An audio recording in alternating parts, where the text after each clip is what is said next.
Shalom, damai sejahtera bagi umat Tuhan di mana saja Anda berada. Di malam hari ini, mari kita bersama lagi merenungkan firman Tuhan. Kita berdoa. Bapa di surga, kami memohon kuasa Roh Kudus menuntun kami, hadir dalam hati kami masing-masing, sehingga apa yang kami akan baca dan renungkan jadi berkat bagi kehidupan kami. Dalam nama Yesus Kristus kami sudah berdoa. Amin. Judul renungan malam ini, Ujian Keilahian Kristus. Ayat renungan diambil dari kitab Yohanes pasal 11 ayat 43. Firman Tuhan berkata, Lazarus, marilah keluar. Ia merasakan setiap kesedihan ketika ia mengatakan kepada murid-muridnya, Lazarus sudah mati. Tetapi Kristus bukan saja memikirkan kekasih-kekasihnya di Betania. Ia harus mempertimbangkan latihan bagi murid-muridnya. Mereka harus menjadi wakil-wakilnya kepada dunia, agar berkat Bapa dapat meliputi semua orang. Untuk kepentingan mereka, ia mengizinkan Lazarus mati. Seandainya ia telah memulihkan dia dari penyakitnya kepada kesehatan, maka mujizat yang merupakan bukti yang paling meyakinkan tentang sifat ilahinya tidak dapat diadakannya. Dalam menangguhkan waktu untuk datang kepada Lazarus, Kristus bermaksud menunjukkan kemurahan terhadap mereka yang belum menerima dia. Ia berlambat-lambat supaya oleh membangkitkan Lazarus dari kematian, dapatlah ia memberikan bukti lain kepada orang-orang yang keras kepala dan tidak percaya bahwa sesungguhnya ialah kebangkitan dan hidup.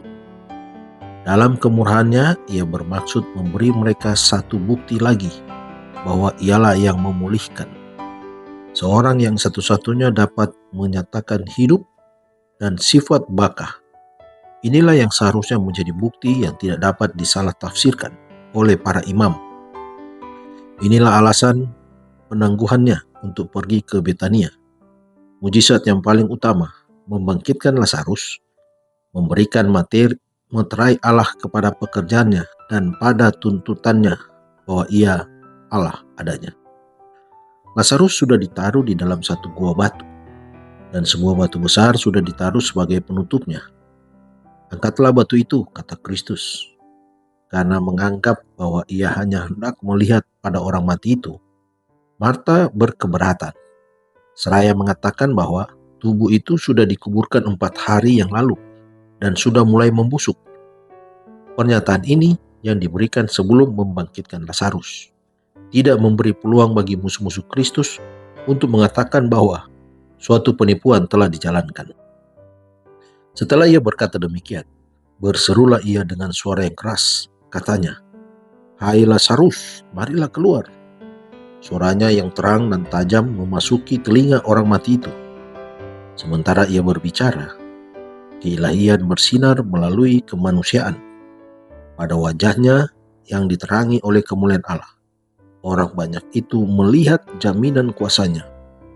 Setiap mata menatap pintu goa itu. Setiap telinga dipasang baik-baik hendak mendengar bunyi yang paling halus sekalipun. Dengan perhatian yang tekun dan pedih, semua orang menunggu ujian keilahian Kristus.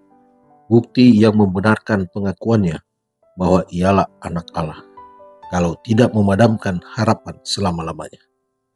Terdengarlah gerakan di dalam kubur yang sunyi itu, dan ia yang sudah mati berdiri di pintu kubur. Dikutip dari buku Alfa dan Omega jilid 6 halaman 146 sampai 155. Mari berdoa. Bapa yang baik, terima kasih Tuhan karena Engkau adalah kebangkitan dan hidup. Biarlah ujian keilahian Kristus boleh menjadi perenungan bagi kami. Hidup kami boleh dikuatkan, iman kami boleh bertumbuh. Kisah Lazarus boleh menguatkan iman kami bahwa Engkaulah Allah yang hidup yang dapat memberikan kebangkitan dan juga kehidupan bagi umat yang percaya. Terima kasih Tuhan, menyertai istirahat malam kami. Di dalam nama Yesus Kristus kami sudah berdoa. Amin. Selamat malam, selamat beristirahat. Tuhan Yesus memberkati.